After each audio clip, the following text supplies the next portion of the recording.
La interminable obsesión de los ingenieros por innovar no es ajena a la industria de los controles, incluso cuando el control estándar parece estar más que definido. Y con el Apex 2, FlyDigi nos enseñó que son capaces de combinar esos estándares con nuevas ideas. Y ahora nos traen el Apex 3, que sigue impulsando nuevas ideas, más compatibilidad, más funciones, muy similares a controles como el Elite 2 y el DualSense. Pero, ¿realmente mejoran la experiencia de juego? ¿O son solo para enseñar quién tiene la lista más larga? Bienvenidos de nuevo, yo soy Claudio y esto es De Cero a Tech.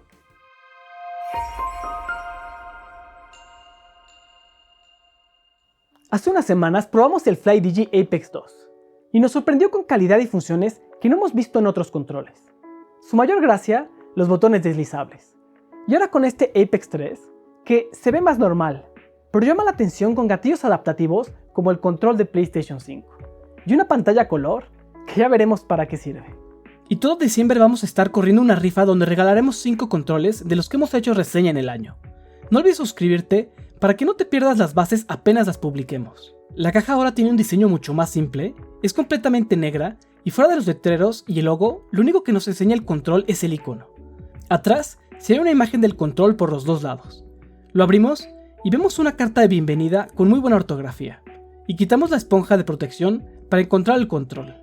Esta vez no incluye la funda del Apex 2 ni las palancas adicionales, pero sí tiene el mismo cable USB-A a C trenzado y trae su adaptador de 2.4 GHz que ahora no cabe adentro del control, y una cajita con la documentación de FlyDigi, una bolsita con un pin de celular y unas tapitas para el RGB, las instrucciones que no vienen traducidas y unas estampas, y finalmente está el control. Tampoco viene el clip, que ahora hay que comprarlo por separado. El diseño es mucho más parecido al control de Xbox, esta vez sin los botones C y Z, y solo un botón de caza al centro abajo. Por abajo tiene dos conectores para los pines de su base, que también se vende por separado. Arriba tenemos LB, RB, LT y RT.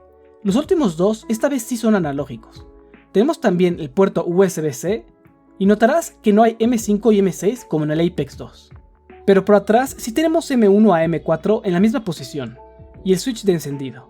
La carátula de enfrente es de una sola pieza de plástico transparente, y es un imán de huellas, aunque no se ven tanto en la zona donde lo agarras. Igual que el anterior se puede quitar. Primero quitas el D-pad y las palancas, y luego las separas. Está sostenida por imanes. Al abrirla se ve perfectamente los vibradores y la pantalla, y aunque parece metal es solo plástico, aunque el control es bastante pesado, 312 gramos, el segundo control más pesado después del Elite 2. ¿Y para qué sirve quitar la carátula? No mucho. Solo para cambiar el letrero que viene sobre los LEDs RGB. Viene con una apuesta, pero puedes usarlas incluidas con el pin para hacer tu propio diseño y cambiarlo. Y tenemos también el clip, idéntico al del Apex 2. Tiene el diseño de escalera que se ajusta muy fácil y mantiene la posición, aunque no tiene tornillos para apretarlo. El teléfono queda muy bien y el diseño evita apretar los botones de los lados, muy bien en general. Y como el Apex 2, el principal enfoque del Apex 3 es su compatibilidad y funciones adicionales. La primera y más visible es su pantalla central. Esta tiene dos funciones. La primera es mostrarte una curiosa animación de un pájaro que reacciona con las funciones del control, y que puedes cambiar por medio del software en Windows que incluye varios diseños, o incluso crear el tuyo con un GIF, pero en general no hace mucho más, y solo la animación del pájaro reacciona con el control. Su segunda función son los menús de configuración, a los que entras dejando presionado el botón de caza.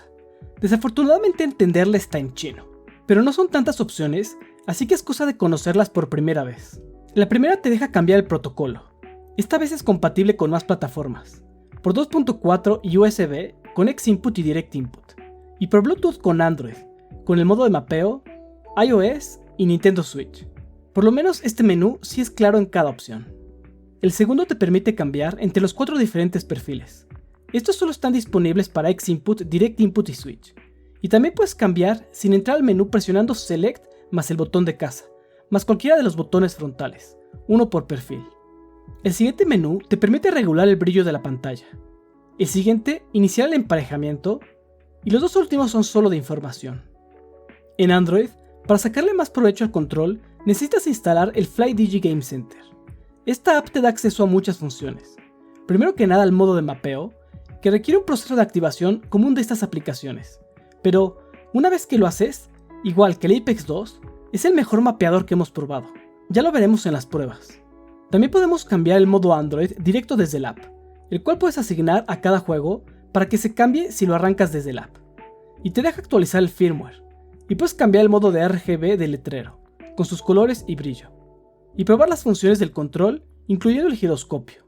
Algo muy importante es que te deja calibrar el control, incluyendo las palancas, gatillos y el giroscopio. Se supone que lo puedes hacer directo en el control, pero por más que lo intentamos no funcionó bien. De hecho, cada vez empeoraba. Pero después de hacerlo en el app, todo funcionó perfectamente. Y si quieres sacarle más provecho, necesitas el app de Windows. Igual puedes actualizar el firmware y puedes configurar mucho más. Además de la animación de la pantalla, puedes cambiar configuraciones para cada uno de los protocolos, excepto Android. En modo PC y modo Switch, tenemos 4 perfiles en los que puedes personalizar el nivel de vibración, el color de los LEDs, que te puede ayudar a saber en qué perfil estás, o apagarlo. Puedes también cambiar la función de cualquiera de los botones y configurar los botones adicionales. También puedes ajustar la curva de acción de las palancas y configurar el giroscopio para mapearlo a alguna de las palancas o al mouse cuando presiones un botón. Y para terminar, puedes ajustar los efectos de cada gatillo. Hay 3. Racing, que simula más un acelerador y un freno, básicamente los pone más duros. Auto, que simula el efecto de una metralleta, donde hay resistencia al principio y después hay una vibración constante. Y finalmente Sniper, que simula un gatillo, donde la primera mitad es dura, pero una vez que pasa cierta presión se suelta. Estos dos últimos incluso cambian el comportamiento de los botones a digital. Ahora, si no es un efecto igual que Sony, donde están ligados al juego, pero FlyDigi intentó ir un poco más allá e incluye una sección de mods para juegos específicos, que puedes activar y cargar el juego desde ahí. Es una lástima. Si Sony fuera un poco más abierto, podrían licenciar el uso a otros controles como este. O, si FlyDigi fuera más popular, algunos juegos podrían implementar soporte nativo. Para terminar, la pila es de 1500 mAh, que es la pila más grande que hemos visto en un control, fuera de los MOGA, y lo menos que te va a durar son 20 horas en los modos Bluetooth y con el RGB al máximo, y el tiempo de carga es más o menos 3 horas. Con respecto a la latencia, lo podemos probar en 6 modos diferentes que nos deja comparar los protocolos y conexiones. Por USB, los dos protocolos son básicamente lo mismo, y con el adaptador de 2.4 también, los números son casi idénticos a USB, bastante bien. Por Bluetooth sí hay un poco más de diferencia, siendo el protocolo de Android el más lento. En general, números buenos. Y qué bueno que empezamos con esto porque hay algo que no he mencionado de lo que quiero hablar. Los botones frontales. No es algo de lo que hablemos mucho, pero estos son mecánicos. No como la tontería de Xiaomi de decir que lo son y simplemente usar microswitches. Estos sí se sienten muy diferente. Tienen muchos más traslados que los de microswitch, similar al de un control de membrana, pero tienen una sensación muy satisfactoria al presionarlos, como un teclado mecánico. Incluso su clic está muy cuidado. Ahora son mis botones favoritos, y les ayuda también su excelente diseño. El resto de los botones son más normales. R y L usan microswitch, también se sienten muy bien. También los botones programables que están atrás, que se sienten mejor que en el Apex 2. Y Select y Start y Casa tienen switches tipo domo. Todos se sienten muy bien y funcionan perfecto. El D-pad tampoco es común. También es de microswitches, pero el diseño es elevado. El pivote es fijo y muy alto, por lo que el traslado es más largo de lo que te esperarías. Su diseño es circular, con la cruz en el centro, que nos recuerda a los D-pads de Sega. Y aunque no esperaba mucho, su funcionamiento fue una gran sorpresa. Los D-pads con microswitches no suelen ser de lo mejor en las pruebas de secuencias, porque la transferencia de direcciones no es tan clara. Pero FlyDigi claramente trabajó mucho este punto porque funcionan perfecto. Los poderes salen sin problema, a la primera y sin faltas. La verdad, gran sorpresa. Y las pruebas de separación, que suelen ser el fuerte de los microswitches, también no tuvieron problema. Puedes forzar que salgan diagonales al solo presionar una dirección, pero solo en algunas y realmente forzándolo. No hay manera de que te pase por accidente. Y el cambio de direcciones y saber cuándo es diagonal es muy claro. Sin problemas, el mejor D-pad de microswitches que he probado. Los botones analógicos serán conocidos para los que han usado cualquier control de Xbox en las últimas 2 generaciones. Son idénticos en forma y traslado, si acaso un poquito más duros, pero tienen una sorpresa que descubrimos al abrirlos. No utilizan un potenciómetro tradicional, son magnéticos, interesante porque nunca lo mencionan, pero tiene sentido cuando ves todo el mecanismo que tienen para ser adaptativos. Y calibrarlos fue necesario porque al principio tenían como un 30% de zona muerta, pero después de calibrarlos bajó a casi nada. Hasta me había asustado de lo mal que venían. Ahora sí que solo se quedó en susto, pero sí es importante que lo sepas por si quieres comprar uno. y funcionan perfecto. Los probamos primero en Android con Grid y muy bien. El trazado es perfectamente lineal y progresivo y ya calibrado no tuvo problemas. También lo probamos en la computadora en Dirt Rally 2 y perfecto. El único detalle es que tratamos de usar el modo específico para el juego y no hizo nada. No cambió el comportamiento de los gatillos. Por lo que también lo probé con el modo forzado de acelerador y freno y la verdad no aporta mucho. Solo pone más fuerza en los gatillos, que tal vez te ayude a controlar la distancia exacta, pero si ya estás acostumbrado no te va a hacer jugar mejor. Peor aún, en juegos como Rocket League donde la verdad no ayudan, sí son más para juegos de carreras. Ahora vamos con las palancas. Son exactamente las mismas que el Apex 2, incluso se pueden quitar y puedes ponerlas más altas, pero ahora las tienes que comprar por separado. Son muy sensibles, no tienen nada de zona muerta en la parte baja y una muy chiquita en la parte alta, menos del 5%, nada mal. Eso sí, todo después de calibrarlas. Dibujan una figura bastante circular, aunque las esquinas no son perfectas, pero el movimiento sí. De primera, nada de saltos y detenciones extrañas, y apenas las tocas empiezan a mover. En la prueba de redondeo tuvieron un margen de error de 7.1 a la izquierda y 8.8 a la derecha, bastante bien. Y así de bien funcionan para los shooters. Poner la mira y seguir a tu víctima es muy fácil. Desafortunadamente no aplica ningún truco para ser compatibles con Call of Duty y Apex Legends en Android.